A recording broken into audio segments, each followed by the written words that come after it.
You are now listening to Take Two Podcast. All your latest TV and movie reviews, plus your Hollywood news, and of course, our Take Two. Here we go.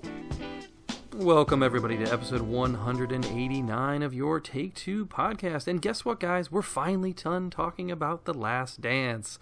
It's been a couple weeks here where we've talked about the same stuff over and over again, so I'm excited to get into some new topics. Brian, what's going on with you this morning?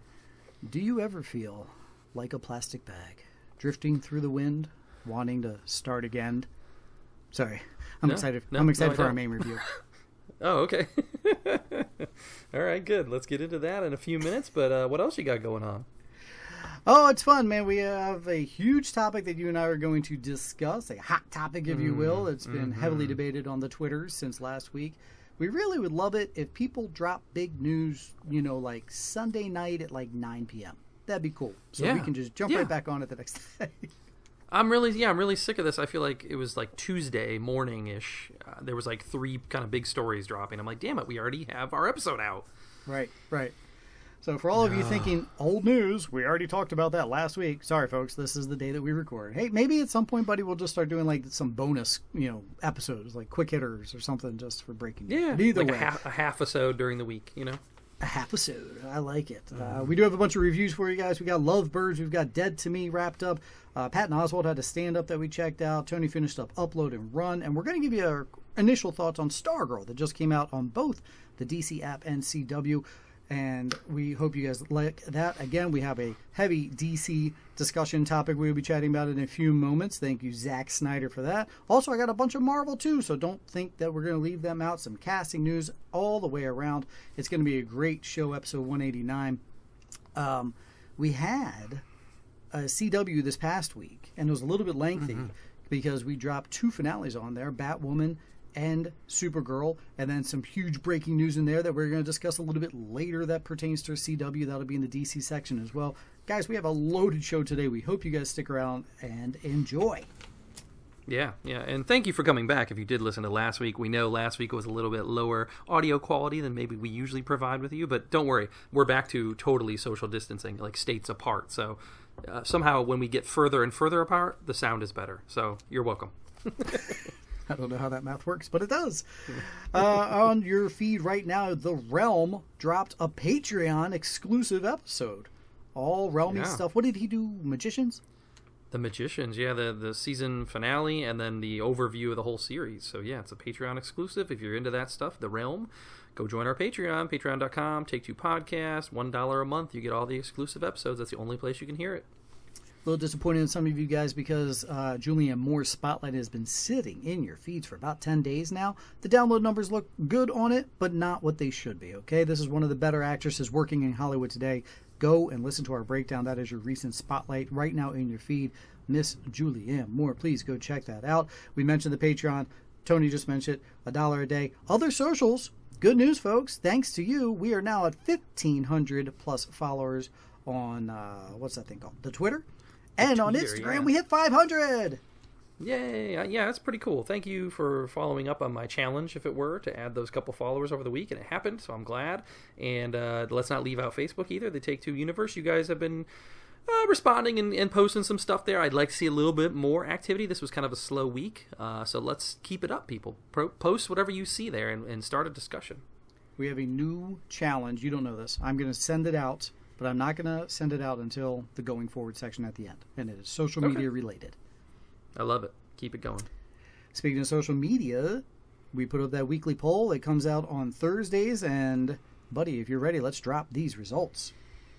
Yeah, and this may lead into a little bit of preemptive DC news and a nice discussion here. But as you said, this week it was announced right after we recorded pretty much that they were going to release the SnyderCut, which we had kind of talked about for a while now. Like, maybe this will happen. They should do this, blah, blah, blah, to launch HBO Max. However, it's not launching HBO Max. It's not going to be released until next year, 2021. But a lot of people were pretty happy about that, and it's all over the internet there. And this may be a big selling point for people to jump on to HBO Max if they're not already. So I put up the poll on Thursday and said, basically you and I are at odds over this. And whose side are our fans on, because you are very excited about this. You're looking forward to it. You can't wait to watch the Snyder Cut, whereas I'm in the camp of, I'm kind of done with it. I feel like the franchise was done 4 years ago, and let's move on. So not too excited. Will I watch it? Yeah, probably. I probably will, but I'm just not as excited as like the rest of the internet is. So breaking it down, our Facebook, the actual page didn't really get any interaction on this. The universe got a couple votes in there, a couple comments. It was pretty much dead heat last I looked on Facebook. Over on Twitter, it looked like I had commanded the vote there by about 2/3. Oh, kick my ass. Yeah. So Twitter users seem to agree with me that who cares? And then Instagram as well. There were a couple kind of votes for my side of it, like, I don't really care. Will I watch it? Whatever. Or there was somebody else who just decided to talk about a different movie altogether. So, yeah. True. It is what it is. But yeah, I feel like overall, most people sided with me. But I want to give the floor to you now and see... make your argument here, I guess, because this is definitely one of the rare opportunities where we're on differing sides of it. True, and I want to use that rare opportunity here, and that's where my head is at, because let me start off with, we are fans of art, and we are fans of comics and these movies, and part of the deal with us and artists is we now entrust them to tell these stories of our favorite characters, and at the end of the day, we have to just trust it, and a lot of times they'll put out a product that we don't enjoy, and we feel could have done better. They put out a product that we weren't expecting to be amazing, and it blows our minds out of the water. And we're like, oh my God, now I need to pick up this comic and start diving into it. And at the end of the day, I'm a fan, and I don't feel we own a right in any capacity to see something that an artist creates and then poo-poo it to no end until then they change it and change things around. That's my caveat. Now, this is going to be... It is a slippery slope, what you're talking about there. We don't want to go down that of people being able to influence art to that extent. Like, just change it because we said so, which we've seen. This isn't a new phenomenon. We've seen it to some extent. We saw Sonic last year with the trailer, and everyone hated on it, and then they changed it, but it was for the better, and it made it more of a success. So it can be a positive thing. Right. And this is happening, you have Blade Runner extra cuts with the director things. You have Superman Part 2, and that was a circumstance where it was warranted that he could come back later but that was just two guys not liking each other. Dick Donner and the producers just did not like each other, so they fired the guy. Mm-hmm. All right, this circumstance, I am on board because I felt what happened to Zack Snyder was not all on the up and up. I felt it was kind of wrong, and the vision that he was going down, I was enjoying. I liked Man of Steel. It took me 2 to 3 watchings to jump on board there. But I liked it. I was like, all right, I can see what he's trying to build with the character. BVS, the Ultimate Edition. Now, the reason I say that is because the studio meddled and said, listen, we need to change this up. It's too dark. We don't like the vision you originally sold us on. And so they made him trim it down, and the theatrical release was garbage. When you watch the Ultimate Edition, it makes a little more sense, and I actually enjoy that film. Now we get to Justice League. This is where this guy had a 5-film arc, especially for some of the characters. This has 2 of my favorite comic characters of all time. That's why I want to watch it. At the end of the day, that's why I'm excited. I'm getting another Superman film. I'm getting another Batman and Wonder Woman film. That's why I'm pumped. But B, I really was buying into Zack Snyder's vision. And I felt it was wrong the way that he was outed. Did he step away? Did they fire him? Did they use his daughter's suicide as an excuse? I don't think we'll ever know that true answer. I think a lot of your release of Snyder Cut folks plant their flag heavily on he was outed by WB because they were worried that they were getting destroyed by Marvel with the comedy and the fun and lighthearted type films. All true. All of that is true. They were getting their ass kicked. But I was really excited to see what Zack Snyder could do. And when they brought in another director, and they jacked it all up, it just made it bad. You're 100% right, sir. This DCEU got all hodgepodged up and got destroyed, and there's so many folks that I can't argue one bit. They should just move on. Even to the point of, even though I love Henry Cavill as Superman, if they came out and they said, we're just recasting and moving forward, we're recasting another Batman in this universe, can't argue it. Back to my point. I'm rambling. I'm just excited to watch it. I just really want to see his vision. They talking about certain characters that are going to be in it that I want to love and see. I want to see where it would have went. At the end of the day, and our co-host Roy said this on Facebook, it's going to probably make me mad because I'm going to see something that I'm going to enjoy and think, gosh darn it. Why couldn't you guys have just pumped the brakes, waited, delayed this thing further, and just let this man finish this? And this is what we could have gotten, because then it would have catapulted the DCEU even further. So I think at the end of the day, I'll be mad watching this. But I'm very hopeful that it's a fun film, and I'm looking forward to it. Yeah, I just feel like for most of the stuff that I see online and the big push of the release, the Snyder Cut, was a lot of hope that this was going to save this franchise and keep it going and whatever. And I just see that as, no, we're already past this. We're not getting another Cavill Superman. I'm sorry. It's not happening. Man of Steel was, 7 years ago? If you haven't even started pre-production or anything on another Superman movie, it isn't going to happen. You're going to be a decade apart of movies, and that never happens. It just doesn't happen in franchises. So move on. Cavill is done as Superman. We already are probably going to be losing Ezra Miller because of what happened with him, so why are we going to see more Flash? I feel like they've taken a step in a different direction already, where we've got a successful Aquaman, a successful Wonder Woman, a successful Shazam. We moved on from even Suicide Squad, whatever that debacle was, and kind of gone in a different direction with Birds of Prey, which was moderately successful, I guess, or tepidly received. So I feel like they started to go in a different direction where they're going away from the connected universe and they're having success in these solo projects. Let's just go that way. Why step your foot back into the past where it was already a failure and rehash something? And I just don't see the advantage in it, because I feel like a lot of people are out there thinking it's going to be like, yes, this is going to bring it back and this is going to give us another Superman, or it's going to make it, but it doesn't matter. We've already moved on from this franchise. It's failed. Done. There's no sense in just staying in the past. That's my problem with it. Go ahead. Well, I was going to say, I was never really that big of a fan of Man of Steel either, and really Cavill as Superman overall, I've not ever been a fan of. I actually kind of liked BVS without even watching the Ultimate Edition. I didn't think it was as bad as people said. And really, right. Even Justice League, it's fine for what it is. It's fine. And how much of this is going to be new? It's not like we're getting a completely new movie. There's no way he had 4 hours of stuff that's completely different from what we've already seen. That's just that's not going to be the reality. I feel like half of the movie is going to be what we've already seen. Well, that we'll have to wait and see. If you read the things that he says we only saw a quarter of what he shot, and he has 4 hours. And they're talking about making this thing 6 episodes of on HBO Max where you can watch it episodically, because he's got so much stuff in there. We don't know. How do you feel about that? How do you feel about the I don't know if I want the episodic. I think if I'm going to watch it, I'd rather just watch it, right? No, I'd rather watch 2 films. His original vision was 2 Justice Leagues, part 1, part 2. Yeah. And I'm down with that, and that's probably what should have happened in the beginning, Correct.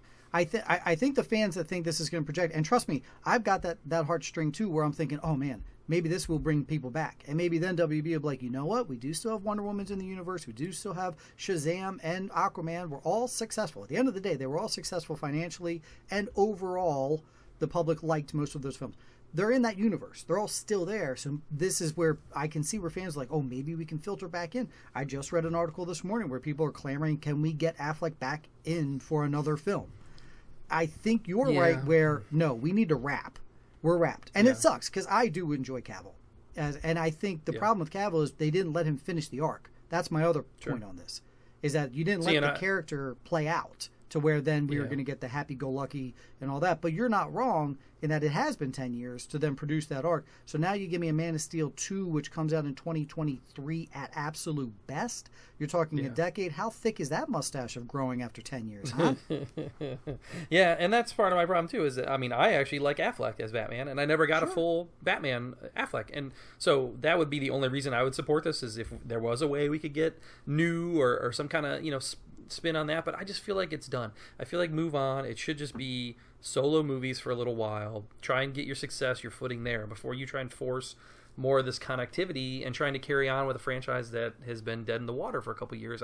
And we talked about it. It's already been a thing for years where people come out with director's cuts and this and that. That's not new. I feel like a lot of people on the internet are acting like this is the first time this has ever happened. No way. Like you said, Donner, all these things going back, Blade Runner. It's happened so many times, and like I said, it can be a slippery slope. So I don't want to encourage all these other things, because now you're seeing release the air cut. Who gives a fuck about this other Suicide Squad? Like, this is where we're going now, is we're going to be using the internet to push all these different versions of other movies come out. Or I've seen there's now, a resurgence in, like, make Alita, another Alita movie, make another Solo, whatever. Like, all these different fandoms are now going to just get behind the internet and try and push these studios to make what they want, and I just don't know if that's the right way we should be doing it. I don't know. Everything about it just feels wrong to me. No, that is not 100%. That is not the way we should be doing it. Another Solo, First of all, Alita, that ended with part 2's next week. Like, the way that movie ended, I didn't think that there wasn't going to be a second one. Either way, Sure. That can't be our culture. That can't be the way we go. I do enjoy this better than the cancel culture that we were going through for a while there, where we're just like, this sucks, let's not, whatever. But no, I was mad at the Sonic. I didn't like that the studio went back and listened to fans and fixed it. Granted, it worked out for the best. The fans were right on that one, but I still don't support that in any capacity. I just feel this circumstance is a little bit different. It's a little bit special. It was a little grandiose for how everything happened. And that's why I'm very much looking. And again, I'm very much looking forward to it because I love Superman. I love Batman. I want to just see another movie with these guys. They're talking about having Darkseid, Green Lantern. Like, so much is going to be in it. That's why I'm pumped for it, like I was back in 2015 when we first, that's. No, I get it, but as a fan of DC, shouldn't you just say, look, since this, which was received as a failure, you guys have had some success, so why step back? Why take those steps back? Just move forward. That's the way I feel about it. And no argument. And if they were releasing this in the theaters, I think you would have more water to stand on. But maybe just because they're saying, all right, here's what we're going to do. We're going to appease these fans, let it go, let Snyder do his vision. This is what we agreed upon. Snyder, got a raw deal, but let's just pump this over to HBO Max. It's funny because now the climate that we're in, sending something to streaming isn't as egregious. That's great right now. That's all you can do. If this was a different time. If they said, no, we're going to let them do it and then put it in theaters, I might be more on your side. Where, no, we're over it. We're done. We need to move on in some capacity. I would rather them say, hey, let's try and crank out a Man of Steel Part 2 and try and get that resurged, as opposed to let's make everybody mad at what could have been. Yeah. I don't know. Either way, I think we're kind of saying the same thing, but different ways of coming about it, I think, but either way, come next year, we're probably both going to watch it and review it for the show. So you guys have that to look forward to. This is a horrible debate. I've been looking all weekend. No, fuck you, Tony, you're wrong. Wrong. No, I mean, I think we both have valid points, and I think we both see each other's side of it. It's just we're on the exact opposite side of the support for it, that's all. But I think we have the same argument here, somewhat. Yeah, yes. I see, my worry is what you said. I fully agree with, I don't want this to turn into a thing. It's already a thing, but a big thing. And it's only because we have Twitter and it goes nuts and whatever. Mm-hmm. But the amount of effort and money and finances that the release of SnyderCut people put into this, with Times Square billboards and flying the thing, and then they flew a thank you banner over top, and then they donated 300,000 sandwiches through Subway because of this and stuff. Those are all good. Those are all positives. So we'll see. I wonder if, hopefully a lot of studios see future things, the Ayer cut, and whatever else we get down the road. Release the Lord and Miller solo cut. Yeah. Yeah, I do. But like you were just saying about these charity things or whatever they're doing, spend your time and your effort and your money doing something that's more helpful and more worthwhile than releasing a movie. Like, who gives a fuck at the end of the day? You could have been buying PPE to give to nurses and doctors in this time, but instead you're worried about flying banners. Like, I don't know, that seems disingenuous to me as well. You know what I mean? So, well, yeah, I mean, I'm not going to be mad at people throwing money to charity. I guess the $20 million that we're pumping into making this movie, they could give to masks and stuff to that effect. Yeah. But bottom line, 2021 HBO Max, we will get Zack Snyder's Justice League. Horrible name, but whatever. That's what they're going to go with. I guess that's what they have to go with. They should call it, what was the one re-release? I think it was Apocalypse Now. They called it like Redux or whatever. It should be Justice League Redux. It's actually not bad. Yeah. JLR. There's nowhere else to go. Listen, we will be discussing this as it goes on further. Not as much as the kicker to me was how much this carried. We have a podcast pal of ours that's writing a book about all the behind the scenes stuff. How for the longest time we didn't think this was real. We didn't even think there was a Snyder Cut, and then there was hints and stuff like that. To me, I guess got fun and annoying. I know you were more so annoyed with it at the same time, but I guess it's just wild that at the end of the day, it's all true that it did happen. There was a cut. I just wonder how much. Like, are we getting a full blown vision, or is there going to be gaps in the story? Is there going to be undone special effects, things like to that extent? You know what I mean? That's my other concern. Is this going to be a true vision fully? Because if it was done fully, Snyder, then why did they even go back and reshoot it? You know what I mean? Like, I don't know. Well, see, that's where I'm mad at the studio, where they meddled. They meddled from the start. They messed up the DCEU from day one. Day one, they goofed it up. But and I don't think anybody can really disagree there. But this is where I think they meddled and saw his project, and that's why they pushed him out in a capacity to then bring in Joss Whedon to then make it funny and make it more lighthearted and make Batman tell jokes and stuff to that nature. And love it or hate it, that's then what happened, but then the continuity was gross. Mm-hmm. So Snyder claims he's got 4+ hours of footage. Snyder claims we only saw a quarter. Now it's funny because he also says he never saw this Justice League. He refused to watch it. But from what he heard from friends, we've only seen a quarter of what he filmed. I don't know. I just would rather. That's crazy. I just wish that he would rather focus on Army of the Dead. Give me that movie. And hopefully this is. When does that come out? It's supposed to come out this year. 2022? It's supposed to come out this year. I thought on Netflix. Oh, that's this year. So just finish that up and don't give me something like Sucker Punch because that was your worst movie. Sorry, sorry, Zach. That's another concern is that I feel like he started off kind of hot and heavy with his career and then just slowly fell off for me. So I don't know. Sure. We shall see. You're not wrong. I think at the end of the day, though, come 2021 when we get the new Wonder Woman and then Shazam and Aquaman are in filming and we have maybe we'll know what's happening with Flash, it'll all be in a different direction. The one thing I do agree with you on is from here on out, just do some one-offs. Do one-offs for a while. That was the other thing. They rushed the Justice League. Mm-hmm. Yeah. Even though he had that vision that he pitched him in the beginning, he had a 5-movie arc that they wanted to do, they still rushed bringing in Whedon and reshooting and what have you, and I think that's what made it bad. All right. This is the longest we've discussed our poll results. Yeah, well, we could probably keep discussing it for another hour, but let's move on. We got some reviews to talk about. We both had a chance to watch quite a few things this week, which is nice when we always line up. So the big kind of release of the week, which was supposed to be theatrical, went to Netflix, was The Lovebirds, just released this past week, and you had a chance to watch. What were your thoughts on The Lovebirds? What I don't understand is they give you the milkshake with then the silver container with the extra milkshake. Like, can they not just measure that out? Like, it's not like they give you spaghetti and they're like, oh, here's a side plate of spaghetti because we made too much. What this movie made me realize is I really still do love Kamal Ninja. I think his yes. comedy Thank you for coming back to Kamal because you were a hater of Stuber, so I'm glad you've come back to support him. That's correct. I didn't like Stuber, but the reason I didn't like Stuber would be the reason that I didn't hate this movie. His chemistry with Issa Rae, I really enjoyed. Yes, true. And I think Issa Rae is one of those kind of up-and-comers. She hasn't really done a lot yet that people know of. She has her show on HBO, which has a moderate following, and a couple small movies here or there, but I really think she's gonna break out and become like a bigger star. I think she's got the potential there. That being said, this movie for me was kind of right down the middle, just okay. I don't know, you seem like maybe you were a little higher on it than I tell you, I think I went in with some low expectations because I saw a couple of folks throw some reviews up with some really low ehs.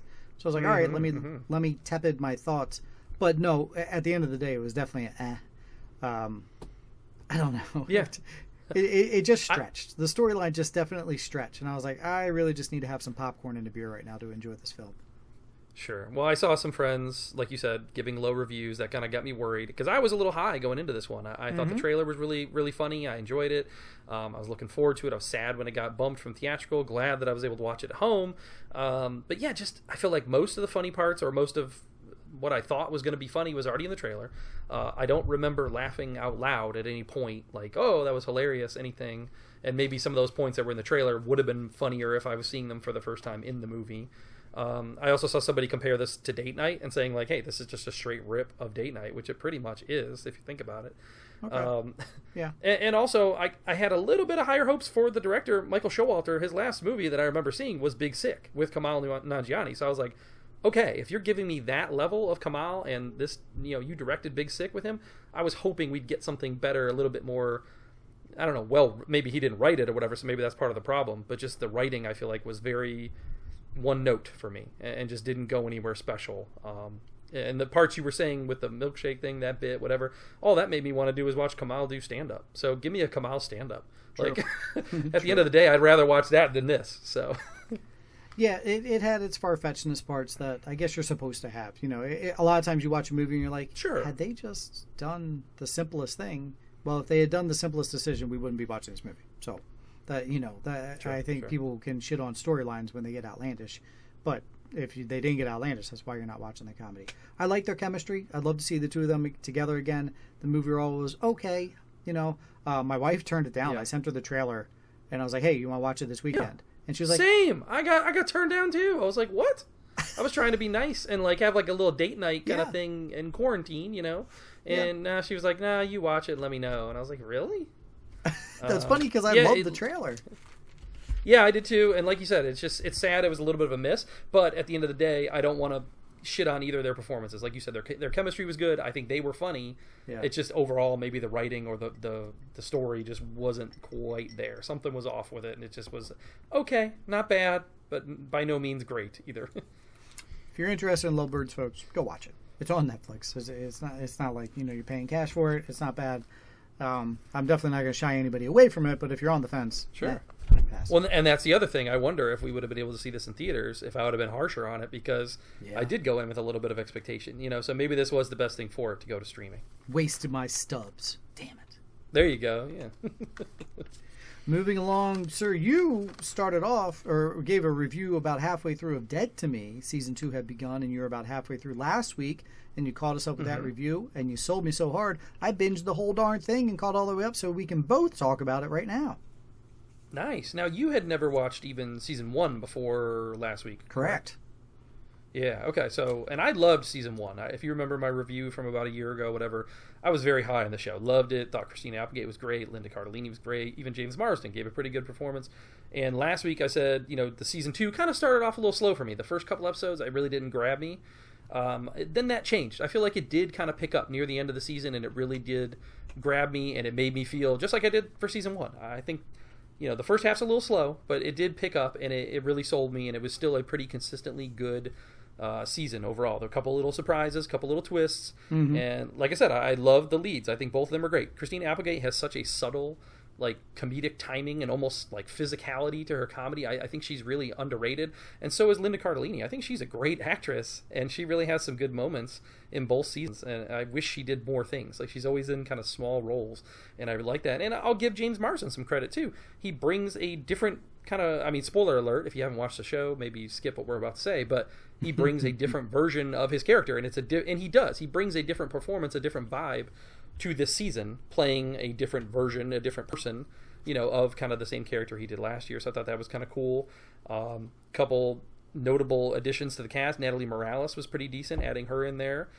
They kind of left that a little bit open-ended, so I don't know where we're going with that, if that's going to continue on into next season, because they do give you a nice cliffhanger for a next season. So I'm interested to see where that goes, and also Katie Sagal, getting a little cameo of Katie Sagal there for an episode or whatever, is that going to lead an implication for season 3 as well? I kind of hope so. So what did you think finally catching up, and does your opinion differ on the Dead to Me?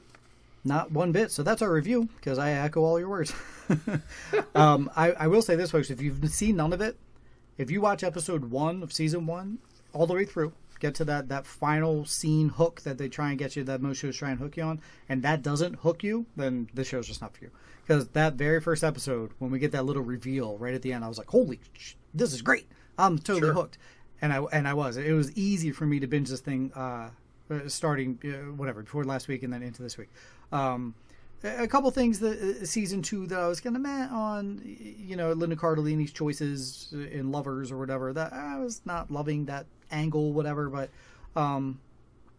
but everything you said about their chemistry, Applegate, Cardellini, they're phenomenal together. I have a brand new respect for Applegate. I never would have thought this of her, and I'll be honest, I haven't seen a ton of her stuff recently, but I have a whole new eye-opening of her acting abilities, her range. I agree with everything you said. Her comedic timing is fantastic. She's great in this. I did go back and see that she got Emmy nom for season 1. So obviously we'll see going forward. They're fantastic. I love the Katie Sagal drop-in. Last couple of episodes, I was like, oh, this is great. This is perfect.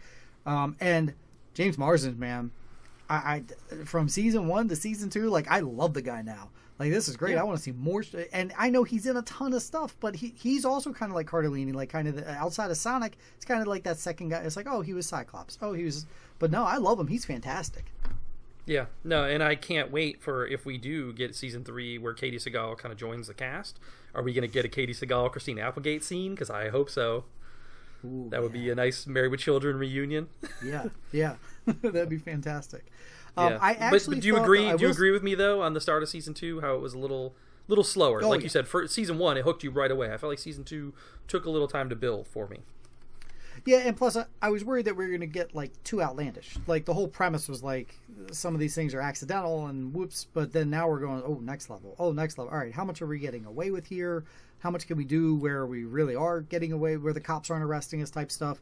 I was like, all right, but then, and then the only other thing in the middle, like I mentioned with Cardellini's character and the lover she was choosing, I was, I don't know. It seemed quick to me or whatever, but either way. The other part that I was surprised was I felt it was wrapping. The final two eps, it kind of gave me like, oh, we're going to wrap up. We're going to clean everything up and be done, and these characters are going different directions. But then, no, it's totally going to have a season 3. Yeah, and like you said, with the Natalie Morales character, her addition, and there's a couple other kind of like little side story kind of offshoots that are a little unnecessary in parts, and I'm like, okay, I wish this could tighten up a little bit, even though it is, 10 episodes? I feel like there could have been a little more tightening even, maybe get it down to 8, because there's some little offshoot side characters, or even having Frances Conroy as Marsden's mom and bringing her in, but then not really doing anything with her. I thought we would go somewhere else. Maybe we still will in season 3. I don't know. But I just thought that was a little bit of a wasted opportunity. Or even hanging on to, her mother-in-law, like that character, kind of bringing her back in. I was like, I feel like we were done with her last season. Like, we don't need to bring her back or, whatever. So I feel like some of the side stories, some of the little threads that they've thrown out there, they don't know how to quite tie up or just cut loose, and maybe that's my biggest issue with the show, is maybe it could use a little tightening there. But overall, I enjoy it, and you know what, I'll be in for season 3 for sure. When Marsden was dancing to the Holy Harmonies in the audience, I thought it was great. I thought it was funny. Shoot, I have one other point. I forgot what it was. Oh, I love my favorite of Cardellini is her little okay. When someone yells, she's like, "Don't yell at me." Sorry. Okay. She does that little quick. I think it's a great little quirk that she has to the character. It's perfect. I loved it, man. High review from me. Love it. Go check out Dead to Me right now, folks. All right, moving on to another review that we both had, and sticking with the Netflix, is the new Patton Oswalt stand-up comedy routine, I Love Everything. What did you think about this? I've never seen his stand-up. This is my first time. Okay. I thought it was good. He definitely he opens it up with I Turned 50. So a lot of his stuff is about being now 50 and being older and what have you. So he's playing that angle. A lot of it relatable, does some relatable things. His whole shtick about Denny's was definitely over the top, but it was funny. I laughed. It was nothing knee-slapping, but I enjoyed it. Yeah, I agree. I think he's a pretty good actor. Usually, when I see him and stuff, I enjoy him. I don't know that I've ever watched his stand-up either. I know he had one maybe 3 years ago also on Netflix, and I don't remember if I watched it or not, to be honest. But yeah, I liked it. I thought it was a nice personal kind of introspective take. He talked about a little bit getting into like the second chance at love. Obviously, I think we talked about it on the show maybe a year ago when I read the book by his wife who died, and now he's since been remarried. So getting into that story a little bit, he talked a little bit about local flavor because he is from my area where I live. So he talked about being in Sterling and that and kind of almost going the Rick Moranis route, like deciding to kind of leave the business just to raise his daughter, like going that angle of like talking about being a dad and things like that. It was good. The Denny's bit maybe was a little bit long. It was like 15 minutes long. It was funny. And I think there was a lot to identify there with kind of the middle-aged man. We're not quite to the same age as him, but I think you and I can identify, maybe not for everybody. But the one thing I picked up on that I thought was strange is what was with the like set decoration like of this like 1950s house back. Well, it looked like Blast from the Past. It looked like he came out of the house that they built in Blast the Past, like in the bunker. I was like, what is this? A lot of money Netflix sent on setting up that stage there in Charlotte. But yeah, it was decent. Quick little hour. Why not check it out? I did think it was kind of wild that he included like another special. I didn't watch it, but from a comic that inspired him. Did you notice this? No, I missed it. Oh, okay, because when you click on the Patton Oswalt thing, it says season 1, and there's actually 2 episodes, and the other one is not him, it's another special, and he says that's, like at the end of this one, he's like, hey, keep it rolling, watch this is this guy who really inspired me, and I think his set is great, whatever. So they like included an additional stand-up routine by another comedian that so I thought that was kind of cool. I didn't watch it, but I thought that was an interesting thing I haven't seen anybody really do. So that's like if you have a podcast and you spend half of your show talking about other podcasts. That'd be cool. There you go. Yeah.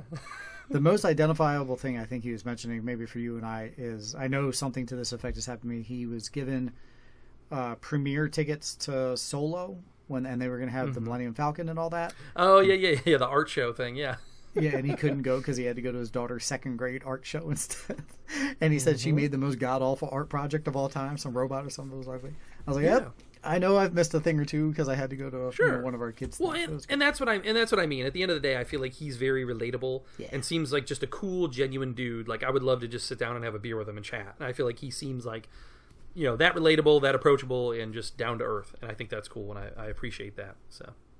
Last week, you started selling me on a show that I multiple times was about to jump onto this week. And I'll be honest, I had an opportunity, but I decided to do a little homework for our upcoming Spotlight instead. So forgive me on that. But no, fair enough. And I think you should. I think you should commit to jumping over to Amazon Prime, press play on upload. 10 episodes. Last week I talked about it. I only got into like 3 episodes. So I finished out the season, and I kind of got into it. Like it was good, and I wish I would have had a chance to just binge straight through. I just didn't have the time. But then once I did, I kept press and play. I think I watched like 6 or 7 episodes straight. So it really sold me, and I liked it. I think the chemistry between Robbie Amell and this other actress, Andy Allo, who has not really been in much. Like I said, she was in an episode or 2 of Black Lightning last season. Like that's really all I recognize her from. Looking into her, she was actually in Prince's Revolution, like before he died. So she's actually like a singer and musician. So that's interesting. But yeah, I just think she's great, and I think she's beautiful. She has some decent acting chops there. She had good chemistry with Robbie Amell. I really think she's one to watch. I think she might become a big thing and get some more roles, hopefully, out of this show, because I think it worked. I think it has good comedy. It's from the creator of The Office, so you know it's going to be kind of funny, but it also has some stuff to say, and I think that's where it surprised me the most. I feel like there's some stuff in there about like classism and capitalism and technology and where we're going in the world and that kind of stuff. Not beating you over the head with it or not making like political statements, but it's definitely there if you want to read into it, and that made it interesting for me. I looked at it like a longer, funnier episode of Black Mirror. That's kind of how it felt like overall, like a 10-hour Black Mirror episode. But then also there were hints of something like The Good Place, which I really liked, or even Wreck-It Ralph. I felt like there was some like almost like live action Wreck-It Ralph to me, because it's this guy living in like a virtual world, and one point they go to basically like the dark web, but a physical representation of the dark web where it's just like a bunch of stores that they're trying to go to, and I was like, oh, this kind of reminds me of Wreck-It Ralph. Like I don't know, that's just where I drew from. So it was funny there, and there were truly some funny moments overall, some gags that repeated throughout the season, and some nice callbacks. It didn't quite end the way I wanted without getting into spoilery kind of territory. I don't know, something about the ending was just a little off for me, and I didn't love, but it does set up another season, so at least I know we're going to get more of it. I guess that's a good thing.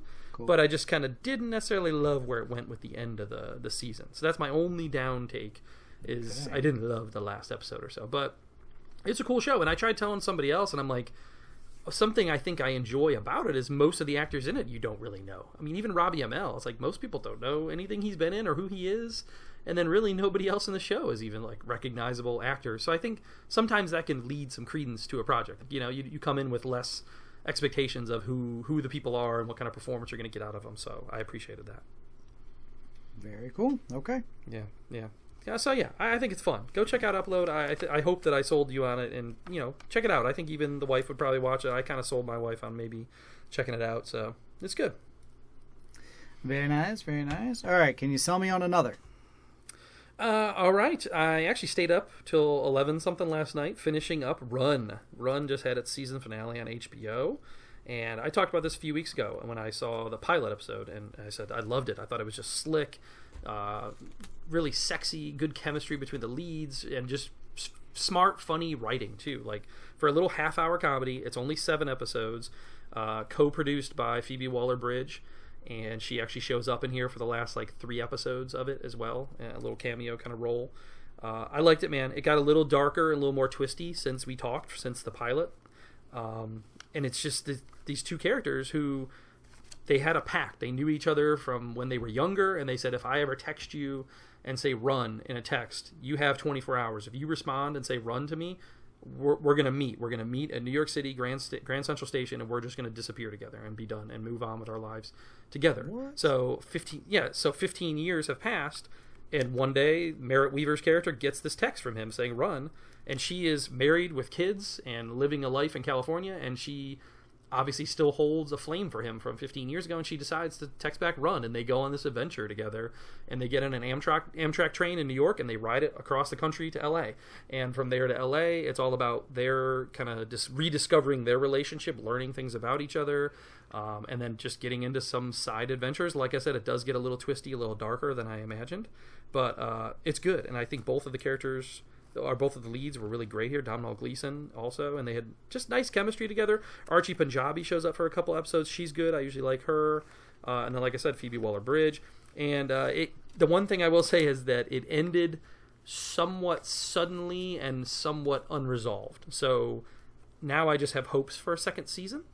But from what I've read online, it didn't get very many viewers. It got like 250,000 viewers or something per episode. Very low for an HBO show. So get the word out, folks. Watch Run. It is good. It is worth your time. 7 half-hour episodes, smartly written, great chemistry between the two great leads.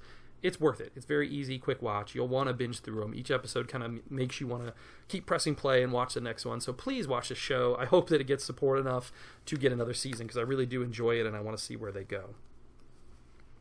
If I ever text you podcast, meet me in front of the Rock and Roll Hall of Fame in Cleveland.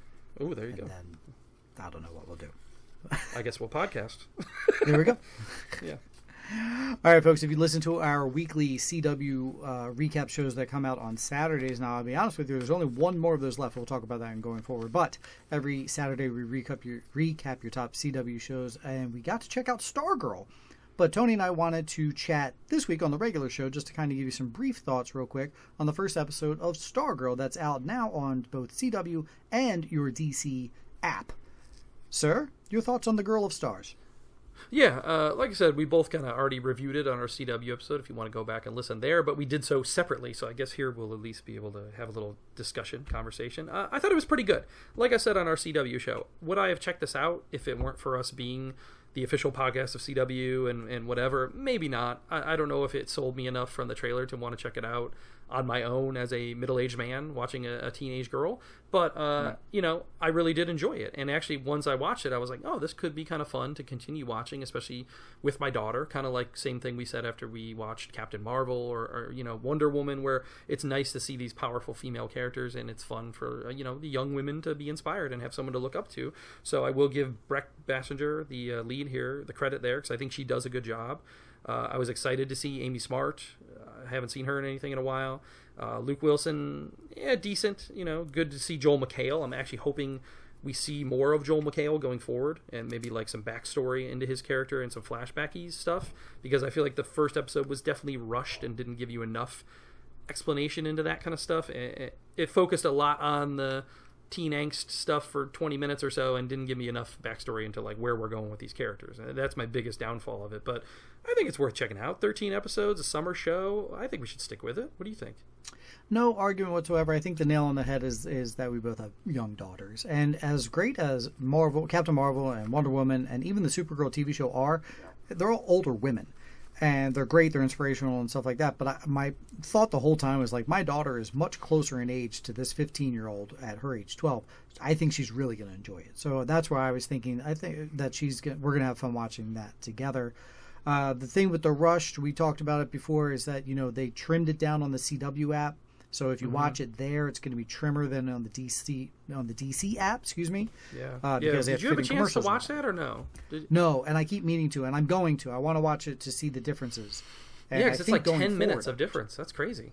And they could be important scenes that fill in properly and kind of fill maybe a hole or two that we might have missed out on. It's not without its flaws, but it wasn't bad. It definitely held. I was interested. I want to see where she gets the powers from, and it looks like it could be a funny dynamic with her and the staff. That could be cute.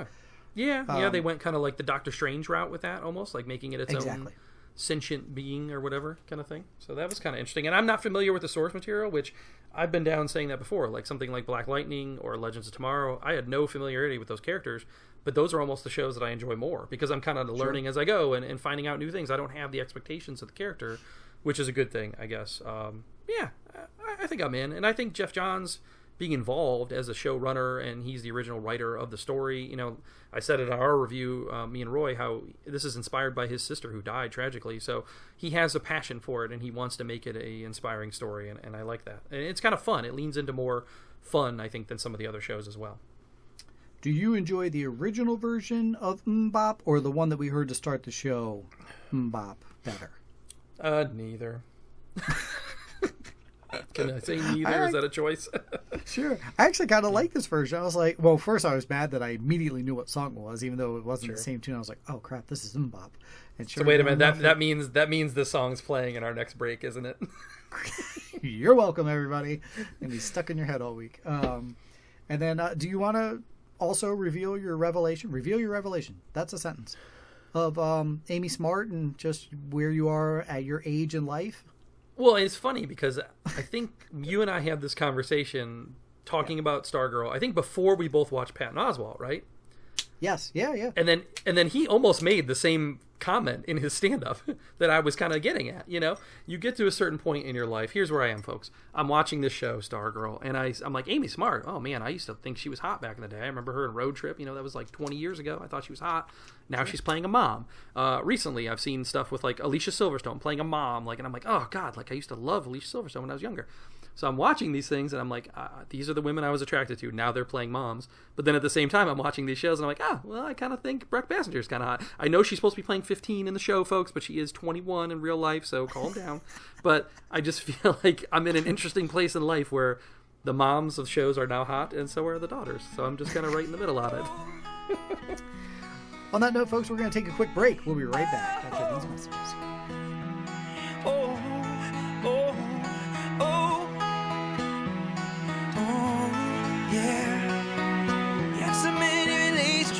Life, only one or two will last. You go through all the pain and strife, and you turn your back, they're gone so fast. Oh yeah, and they're gone so fast. Yeah. Oh, so long to the ones who really care. In the end, they'll be the only ones there. And when you get old, still is in your head. Can you tell me who is still care?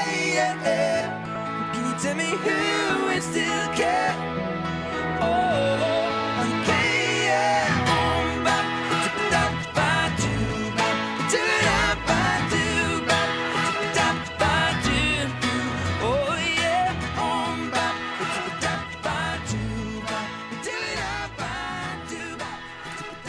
Can I tell you, sir, I saw arguably the most beautiful picture of all time. Oh, okay. Tell me. On Tiffany Amber Thiessen's Instagram, she put up a picture of her holding a lightsaber. Kelly Kapowski with a lightsaber. See, and there you also go. Pictured, she's probably playing a mom in some show. She is. Also pictured as her husband. Just ignore that. But I was just like, oh my god. Two of my most favorite things in life. Lightsabers and Kelly Kapowski. This is insane. It was gorgeous. Speaking of lightsabers, did you watch the latest Mandalorian documentary episode, number 4? This is kind of our weekly check-in. I did. The technical issue one. Yes. And all I can say on this is, wow. Like, the whole thing, I was like, you gotta be kidding me. That's the way they did this. Wow. It was amazing to see the way they pulled this off with the volume, this thing that they built. Just a dome of LED screens, basically. Amazing. When they first explained it, I was like, wait. What? Did they just say they just had this entire room that was all the screen and they were in, like, it was hard to fathom. I almost rewound it just to be like, I can't believe this is how they do the majority of the shooting. It was so cool. And just a technological achievement and a change. I don't think Jon Favreau gets enough credit for how much he's done in the last couple of years with, you know, Jungle Book, Lion King, and now Mandalorian, all these technological achievements and the way that they've changed filmmaking over there. And it's seamless, man. Watching those episodes, you don't notice. You don't notice. Your eye is tricked to think that what they're doing on those screens is real. And, you know, it mixes so perfectly because they'll put real set pieces in the foreground, but then you have the LED screens behind them. And then what they call it, they put it in parallax or something where the camera moves and it actually moves the background screens as well. Like they're able to respond. Yeah. I mean, the technology is insane. And I think this opens the door for a lot of other shows and movies going forward as well. So kudos to Favreau and ILM and, you know, Lucasfilm, Kathleen Kennedy, whoever, all those people to bring that together and make that work. I'm sure that was a huge kind of leap that they took for Jon Favreau, leap of faith, to get him to pull this off, and it worked. It worked so well. And I don't know. Every scene, I was like, wow, I can't believe how good that looks. Yeah, I loved hearing him say, we started off with this idea in Elf.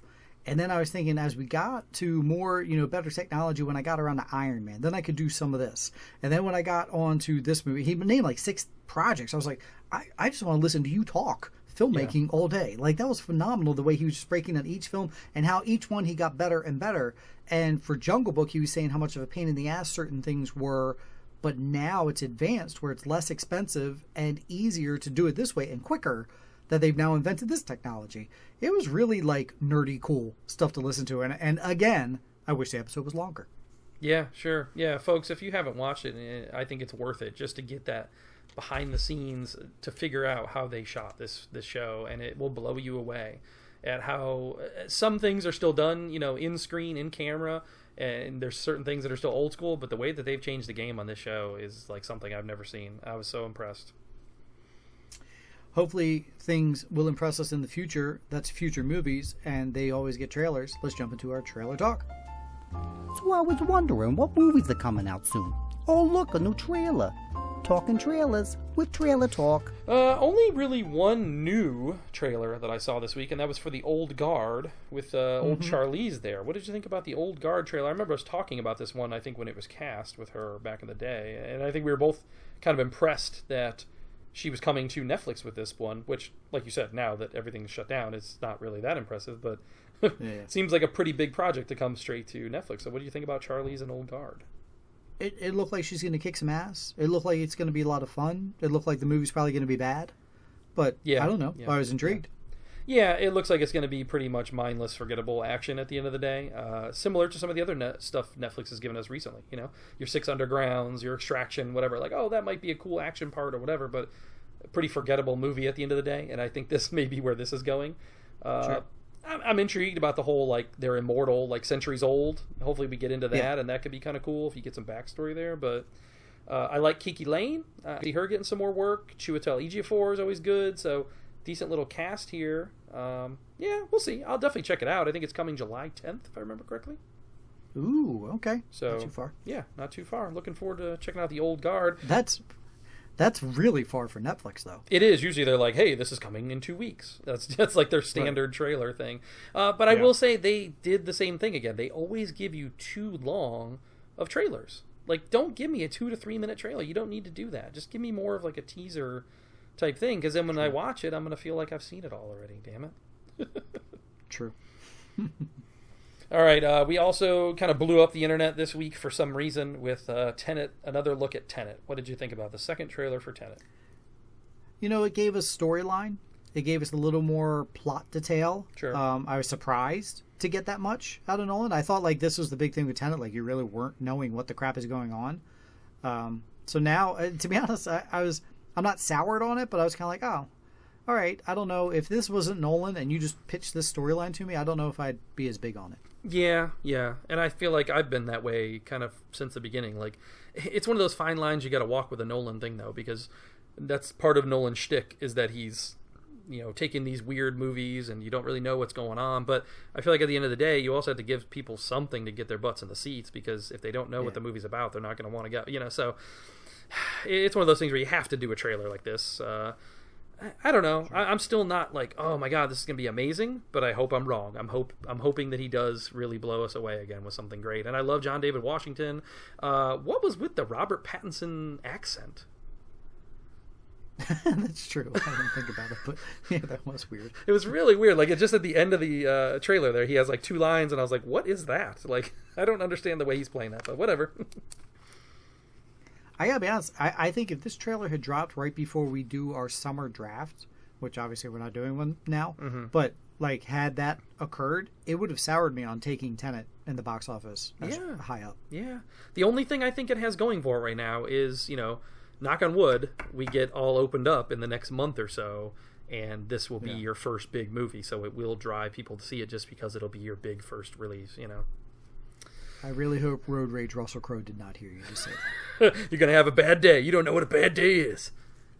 I just ate Russell Crowe from Gladiator. All right.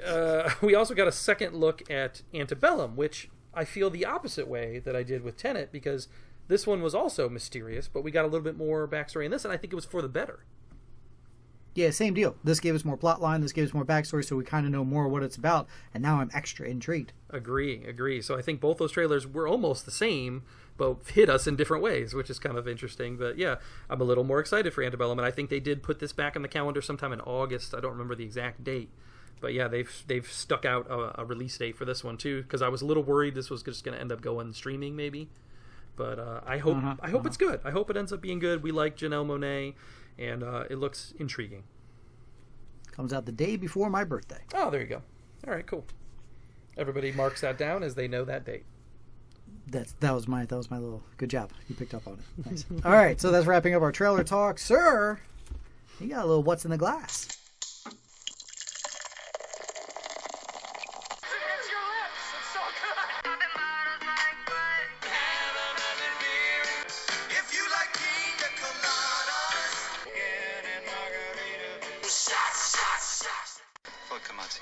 Shaken, not stirred. And now it's time to tell everyone what's in the glass. Yeah, I think we took a couple weeks off of What's in the Glass, so I figured this was a good time to bring it back. We didn't mention we're recording on Memorial Day. This is Memorial Day weekend.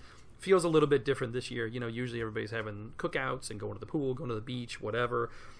Depending on where you live, what your situation is, a lot of us aren't able to go kind of have all the fun that we usually do on Memorial Day. But I wanted to mention a beer that I had. I thought it was the first time I had it, actually, and I was blown away by it. I was not blown away, but I was like, oh man, this is tasty. This could be a good go-to summer drink for me because it goes down easy. I had a couple of them pretty quickly and just tastes really good in my opinion. And this is the Watermelon Goza from Three Notch Brewing. And Three Notch Brewery is a local brewery to me. So, they're actually in Charlottesville, but nice Virginia brewery here. And I looked into my Untapped app, and I actually checked this in 3 years ago. So I've been drinking this for a couple summers, but they tricked me with new artwork on the can, and I think that's why. It said like limited release, whatever. And I was like, oh, cool, I want to check this out. But I had it before, so damn you, Three Notch, for tricking me. But the Watermelon Goza, if you see it on your shelves, is very tasty. It tastes like a slice of watermelon with some salt on it. If I feel like my grandparents used to do that when I was a kid, and I'd look at them and be like, why are you putting salt on watermelon? That's weird to me. And that's a whole debate that we can have, but I just thought it was delicious. It tastes like a little bit of salted watermelon, and it goes down easy. It's like a 5%er, not too heavy.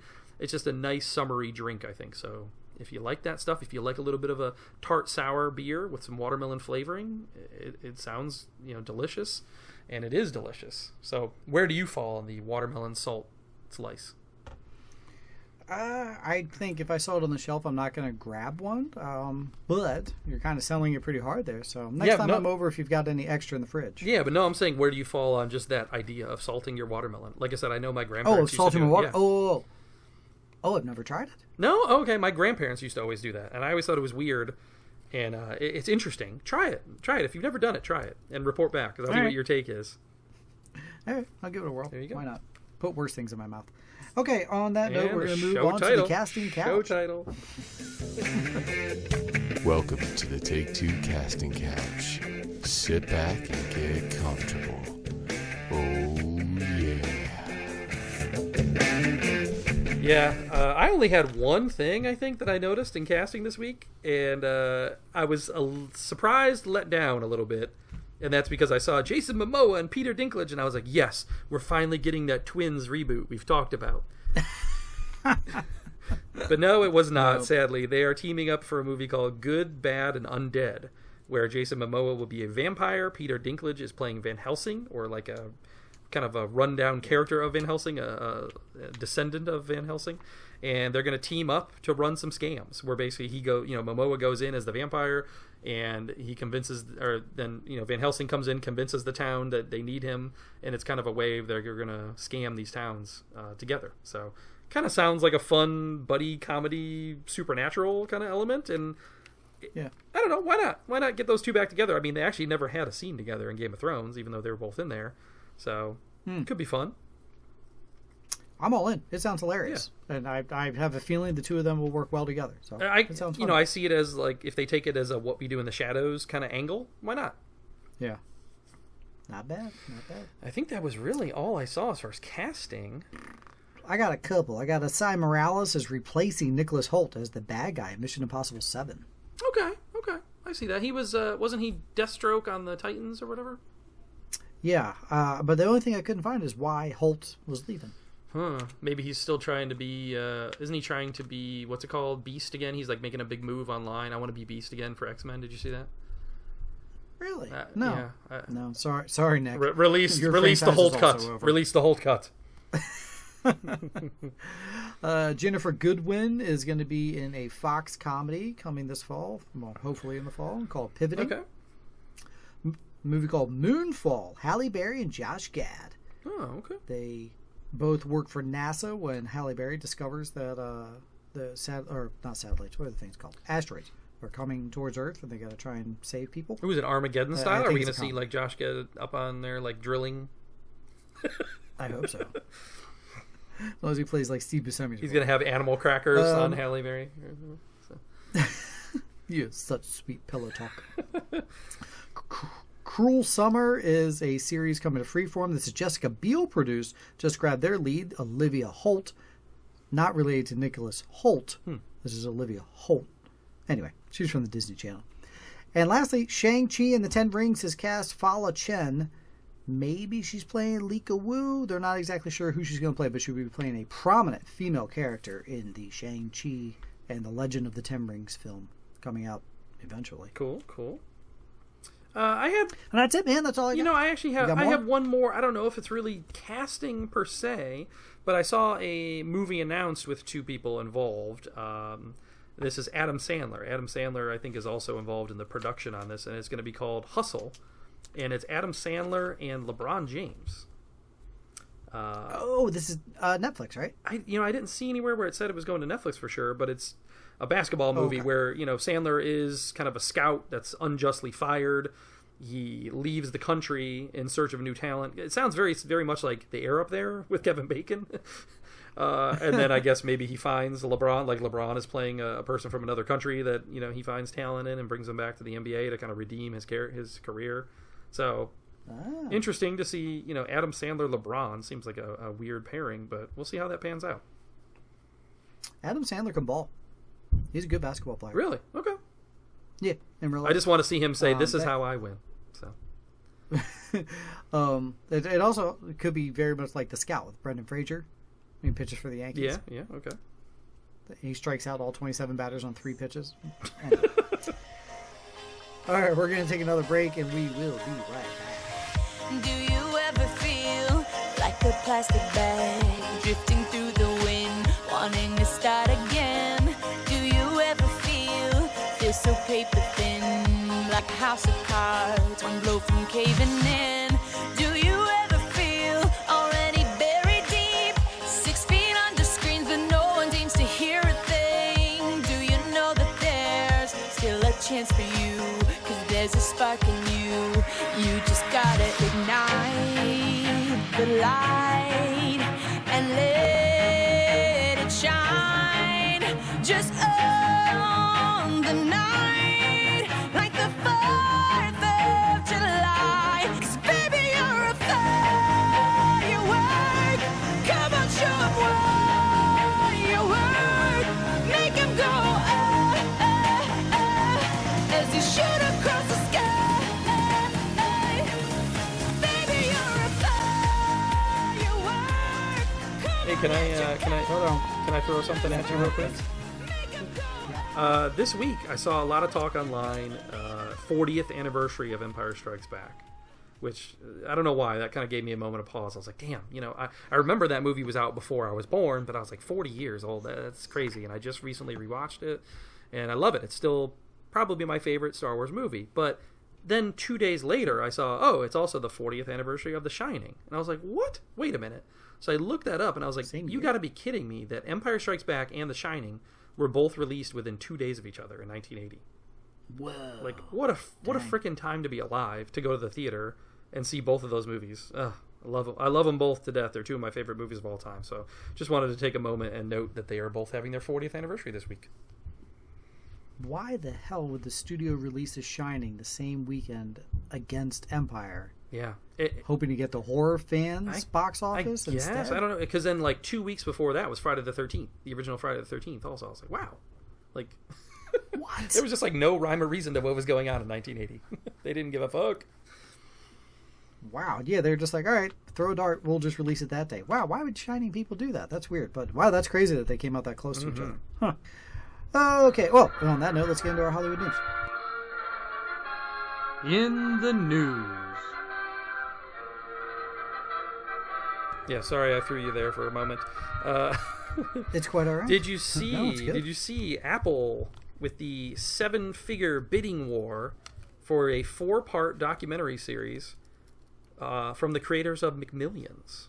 Okay. Yeah, there was a bidding war over these guys' next project, just because of how popular McMillions had been for HBO.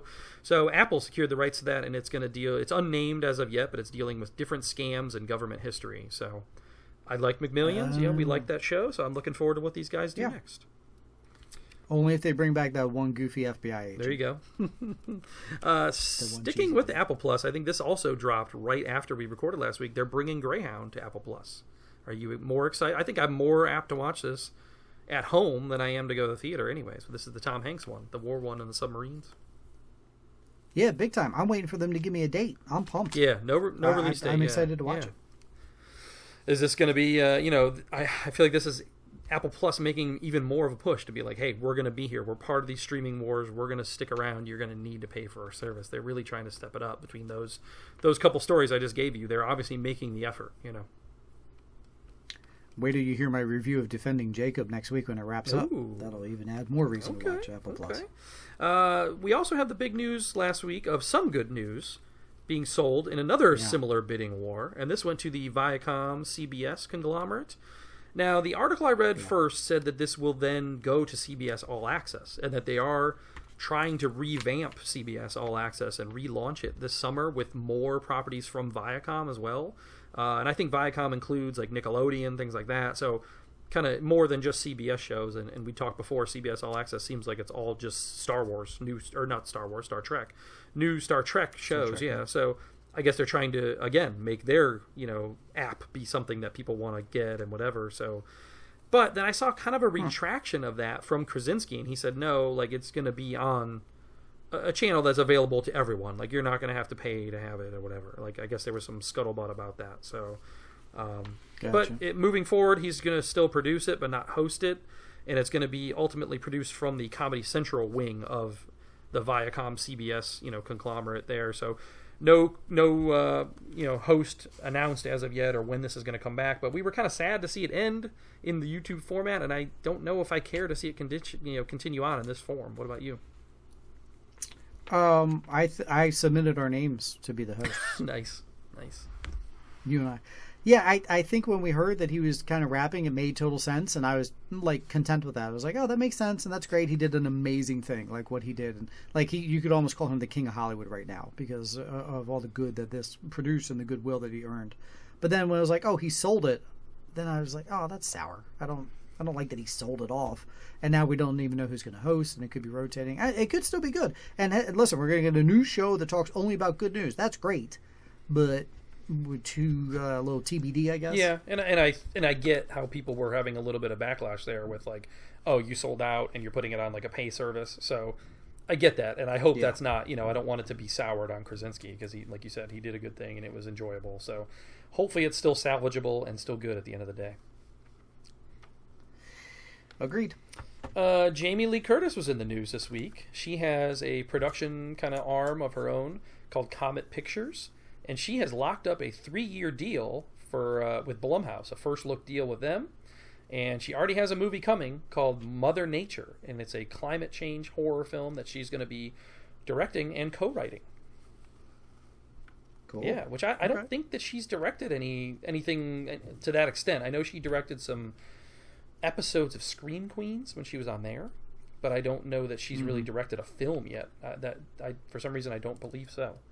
So this is interesting. Maybe she's moving into kind of the twilight of her career and deciding she's going to be not behind, more behind the camera than in front of it. She is the ultimate scream queen. Yeah, baby.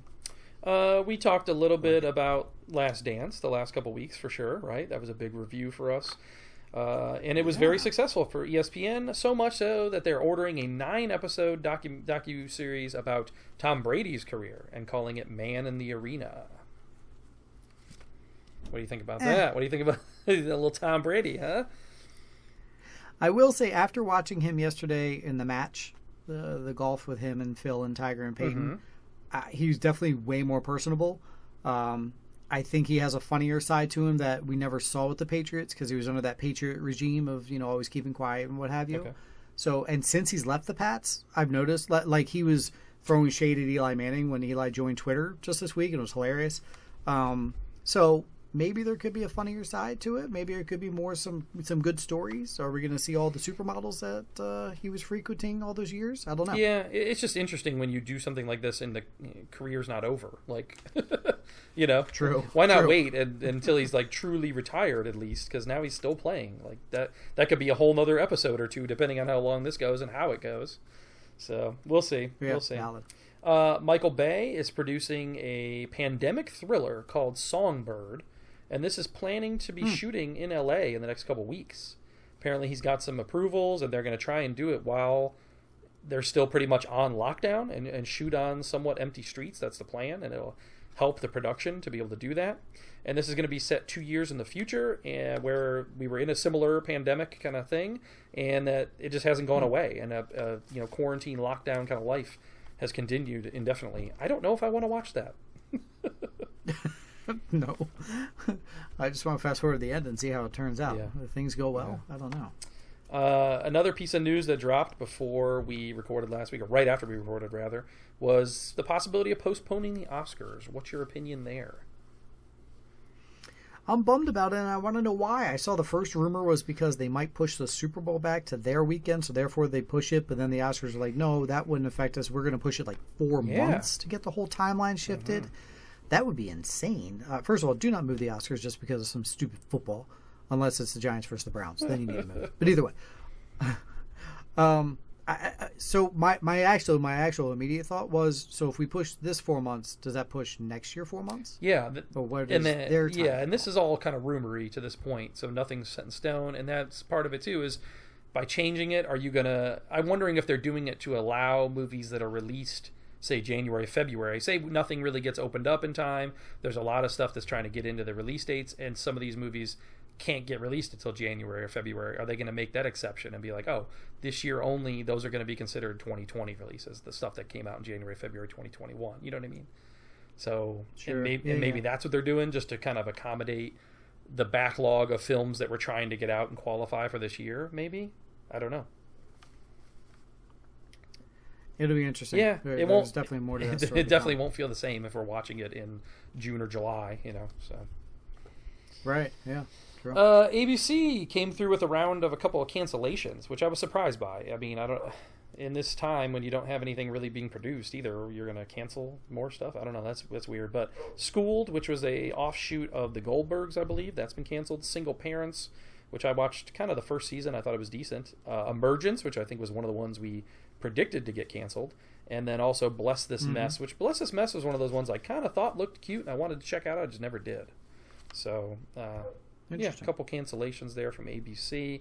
There was also a little, this is like rumory, a best to I don't know about rumory, but Jurassic World Dominion, the producer Frank Marshall actually was giving a interview recently, and he said this is not the end, this is a start of a new era for Jurassic World. So apparently they have plans to continue on, and this is kind of the start of that instead of the end of a trilogy. What do you think about that? Oh, no thank you. I don't know why that didn't sound good to me. You don't want to see more dinosaurs in our world and continue on? I mean, I see what he's saying, because we just got that Battle of Big Rock short, which I think played really well. I like that. There's talk of them doing a Netflix animated series of Jurassic, Park, Jurassic World, whatever. So I guess they're trying to just continue on and build this universe even bigger. But I feel like the last movie wasn't as well received. So that's a big risk to take, to commit to making even more. This sounds like Avatar 2, 4, 5, 6, 7, 8. It sounds to me like a world where humans and dinosaurs live together. That's called the Flintstones. There you go. Let's do that. That'd be nice. Because it's funny, because I saw the same thing actually with John Wick. The producers of John Wick, they had already come out and said, like, oh, the next one's going to be it for Keanu. but apparently they want to do like another 3 or 4 movies, maybe without him, like continue on the franchise, maybe almost like Bond, and have like another John Wick style character, you know, something like that, and do like another 3 or 4 movies with another person. So we'll see. I guess those movies are popular enough. Could you imagine if Twitter was around when they changed Bond? Yeah, really. Like when yeah. you know, first went off of Connery. Hashtag not my Bond. Been... Yeah. Exactly. Oh my goodness. Jeez. Yeah. I guess that's all the regular news that I had, though. What else do you have, sir? Did we mention what we do in the Shadows season 3? No, that's official though. I'm pretty pumped. Good. Yeah, that's Did you awesome. jump on that yet? As of right now, no. I will because I did love the movie. Okay, good.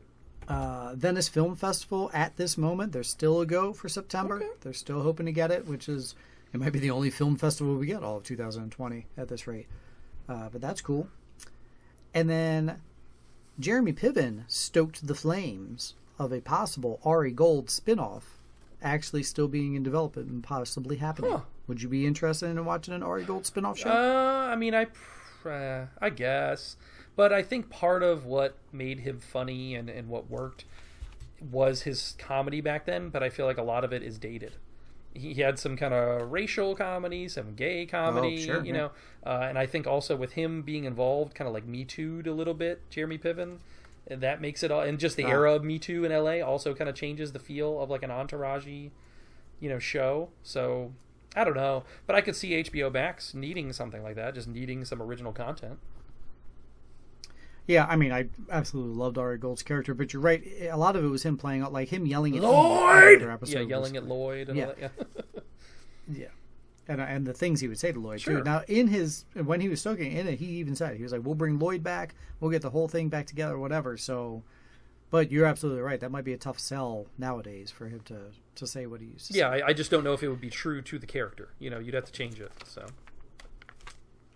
Last thing I got, pal, they ran a survey since the COVID stuff, the lockdown has happened, everyone's been quarantined. The most popular shows that have been getting binged per state. Okay. Would you like to take a guess at what television show leads the way? 11 states watch this one the Tiger most. King. No. Nope, sorry. Damn it. Friends is leading the way in 11 different states. I wonder. Yeah, I wonder if that's because people are trying to get it done before it gets to HBO Max. That could be valid. Because I saw they just removed a bunch of stuff from Amazon Prime. Did you see that? Oh, really? Like HBO had a bunch of like old movies and things like that on Prime, and they're like, nope, they just like yanked them off, like unceremoniously, like didn't give you any notice. It was just gone. So. Oh, jeez, correct. Second place with 4 states was Rick and Morty. Okay. Quite intriguing. Now there's a couple of like state-specific stuff leading the way. New Mexico, Breaking Bad. Missouri, Ozark. Illinois, Chicago PD. I guess that makes sense. People want to watch the home. Okay. Now, if you'd like to know for Ohio, Maryland, where we are from, and then we might as well throw in Virginia, where you're at now, and D.C., what theirs were. Ohio, you had a tie. Friends and NCIS. Oh. Yeah. Not my state. Okay. Maryland, Friends. Virginia, Friends. D.C., Really? Game of Thrones. Who cares about Friends? I'm sorry. That's weird to me. Okay. It's got to be what you said, where they were trying to maybe watch it quickly or what have you. But yeah, that led the way. Well, I know there's a lot of people that watch certain shows like that or The Office, and they'll watch them over and over again. And I talked to somebody else who said they'll put on The Office even though they're doing other stuff, and just to hear it. Like, they've already seen it, sure, but they'll still just respond almost like you're listening to an audio book or something. So maybe that's one of those shows, like Friends is probably like that. You can just listen to it if you've seen it already a couple times, and you're still going to get the laughs. You know the comedy, you know the characters, you know maybe the looks they're giving, whatever, that it just works just listening to it. So yeah, I know you did it, but I can't tell you how many people I've seen online that have just been like, I know I've seen this 1,000 times, but just started season 1 of The Office again. Dude, that's the first time I've rewatched it since it aired. Like, I know I watched it all the way through when it ran back in the day, and I was an avid fan. But to sit down and watch it like that, I've never done that, and I can see why. I really enjoyed it. It was so good. Like, I would be willing to just sit and watch that over again, because the show is so good. It really works. That's wrapping up all of our Hollywood news. Now it's time to go to our DC discussion. And now we discuss DC. Yeah, The only thing I had was what you guys announced on our CW show about the Ruby Rose. Yeah, and this is big news, man. What a week of news for DC. It's crazy because we've gone like, 3-4 weeks. The last few shows we were like, I got nothing. Well, they got a lot this week. Crazy. A lead of a show just walking away. After and a successful season, too, all in all. The only thing is, she wears a mask for most of the show at the end of the day, so you could, maybe argue it there. And we've seen this happen with superhero movies and such over and over again. However, when they do it, they usually reboot everything, not just your lead. You know what I mean? Yeah. Like, you've never seen a show continue on with the same supporting characters and all that and just change the lead, really. So it could be interesting. And I kind of joked with you. I saw Masked Singer had its finale last week. It's been a couple days now, so I can tell who it was. The runner-up of the show, whatever, was Jesse McCartney once they unmasked his character. And he kind of had the same haircut as Ruby Rose. And I was like, oh, Jesse McCartney could take over as Kate Keene. He looks just like Ruby Rose. Yeah, you never know. It's wild, and it's going to be disappointing if we find out she got so much backlash throughout the season for A, her sexuality, B, her acting abilities. That's a major bummer. I know she did delete her Instagram and her Twitter accounts because she was getting so much, and that's a shame if that's the reason that she walked away from it, but it's very well could be. Intrigued on to see who they recast and how they handle it next season. Yeah, I was going to ask you, do you have any, I don't know, have you seen anything out there? Or, I saw the one actress from Brooklyn Nine-Nine wanted to do it, Stephanie Beatriz, and I'm all for that. I think she's great. I would love to see her carry on, and she is part of the LGBT community as well, so that's, already a check there for her. I saw Jade Taylor as another actress who's kind of thrown her name out there. She was on The Magicians, I think. So, okay. Couple names thrown out there so far. Anything that you've seen or had ideas of? No, you watched the show more than me, so. Yeah, no, I saw Jane Levy. Her name was thrown out there. Rachel LaFerve, I think she was in Under the Dome, right? Okay. And I saw Bridget Regan. Her name was thrown out a bunch. She was on that Beauty and the Thing, or the Beast. She was also Jane the Virgin. So any of these people with CW connections, obviously, they're going to thrown out. Top of my head, I couldn't think of like one person that I'd be all for. So I'm intrigued to see which route they go. Yeah, I'm planting my flag in that Stephanie Beatriz just because I like Brooklyn Nine-Nine, and I think she's funny and she can do the action. She's in shape, whatever. And I think it was right after this news broke, she posted a couple different tweets and said, like, I read everything about Batwoman anyways. Like, she's already a fan of the series. She just dyed her hair last month red, so what a coincidence. Like, she's ready to go. Like, she could step in today and do it. So, wow. All right. yeah, that's where I'm planting my flag. Let's see if it pans out. Alrighty, cool. We already talked plenty of SnyderCut stuff, obviously, earlier, and we also referenced that there's an Ayer cut. David Ayer did say he's got 90% of his Ayer cut done. Buddy, I don't remember. What am I missing here? What happened with the Ayer cut? Well, I know originally they said there was a lot of the Joker, the Leto Joker, that was left on the cutting floor. A lot of his and this was just WB making him trim it down? Yeah, and because that was a lot of people that was a big complaint of that movie, was that, Leto wasn't a good Joker, blah, blah, blah. But I think at the end of the day, it almost was where you should have had a separate movie of Leto and Harley Quinn, you know what I mean, on their own. It could have been its own thing. And I'd almost rather see that, just give me that, like a Leto Harley thing, than let's rehash the Suicide Squad. I don't know. Yeah, I don't, that's weird to me. Especially if you want to see that, and then we're getting another Suicide Squad anyway. If this is simply and we've already moved on with another Harley too, and we're moved on with another Joker. Like, right. Yeah, yeah. I mean, that's the only reason I could see it being a thing, is if it kind of redeems Leto's Joker a little bit, and it's like, oh, look, he really did have a decent performance. We just didn't get to see it. I don't know. If it's a simple process of the director shot more footage and they were trimmed down, this is again the fine line that you're walking or whatever. That happens in every single movie ever made. Yeah, so, and you can release a Ultimate Edition Suicide Squad or whatever if there's people that want to see it, and just release that with the extra footage, I guess. But I don't know. Possible good news if you are a fan of Killer Frost or Danielle Panabaker. She's pregnant right now. And it meant that when they started filming that for Flash next season, she wasn't going to be involved, and they had to figure that out. Well, because everything's delayed, this might work out well for her. She'll have the baby. she'll recover, and then she'll be able to join the episodes as normal. And that makes sense, because at the end of the season, they did this weird thing with her character where she was only in a couple scenes of the last couple episodes, and she was like supposed to be sick and like in bed on the couch with a blanket over her. So I guess that's maybe their way of already showing that and covering that. Yeah. But could be a good thing at the end. I mean, trying to take the positive out of this whole pandemic. But that's all I got for DC, brother. All right, I got nothing. Go on to the Marvel Minute.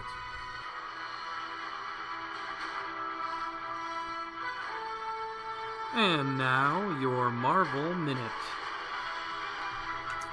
Sony has, Spunk. The Sony division of Marvel here has a secret female-led film that they're working on, and S.J. Clarkson will be directing it. Okay, interesting. Yeah, I think the leader in the clubhouse rumor is that they'll do Spider-Woman, but we shall see. Yeah, I saw Jackpot or something thrown out. Is that like another character? I guess so. I'm not familiar. Jackpot, yeah, I don't know.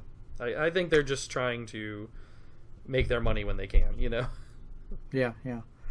In the getting excited department, Mahershala Ali himself posted some concept art for himself as Blade. Looks pretty badass, man. Okay, cool. Yeah, I'm on board with him. I just would like to see them bring back Wesley Snipes and have him be Whistler. I think that would be so smart. So I don't know. Agreed. Talked about Patton Oswalt earlier. We're talking about it again. He will be returning during this final season of S.H.I.E.L.D. You're still up on the S.H.I.E.L.D., right? Yeah, I can't wait. It actually, we were just about to talk about S.H.I.E.L.D. in a few seconds. It's coming back, baby, this week. She-Hulk coming to Disney Plus. All the scripts are written and done. Now we just need to cast people and get production crew and directors and all that kind of other thing. But all the scripts, they're all done, ready to roll. So that'll be on Disney Plus in 2 to 3 years. We still have no cast, though? No one cast in the lead? Nope. Okay, some movement here on Disney Plus as well is that Infinity War is supposed to come out June 25th. They have pushed that back. It will not be onto your Disney Plus until June 26th. Yes, I said that right. And Ant-Man Part 2 actually does have a bit of movement. July 29th it was supposed to come out. It's now not coming until August 14th. So you got to wait a little bit longer if you really want to watch those on your Disney Plus. Last little thing I got for you, buddy. Giancarlo Esposito making a heavy push to play Professor X if we ever get around to doing more X-Men folk. Huh. Okay. He's one of those interesting actors. It's been around... 40 years almost now in so many different movies, Do the Right Thing all the way up to Breaking Bad and now in The Mandalorian. Like, he's had such a crazy career. I think he can do anything, so I'm down. Why not? Yeah, I'm 100% for that. I think it could be cool. Wraps up my Marvel Minute. On to Going Forward.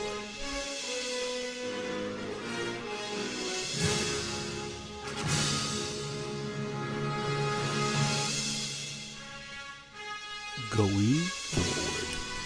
And going forward this week, you kind of just gave the lead there. S.H.I.E.L.D. returns to ABC. Oh, I'm sorry. No, it's all good. I'm a fan of S.H.I.E.L.D., so I'm looking forward to it. This is supposed to be its final season, and it looks cool, man. They're kind of doing like a back in time thing where they actually need to, I think, help save Hydra, keep Hydra around, go back in time to save Hydra for some reason. So I'm waiting to see what's going on there. It looks like an interesting angle that they're taking for this final season, a little time element.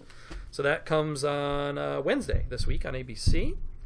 I've been following The Killing Eve. I've talked about Killing Eve before, how much I love the show. That is wrapping up this week on Sunday, its finale. We're also getting the launch of HBO Max this Wednesday. Hopefully you guys have already signed up and are on top of that.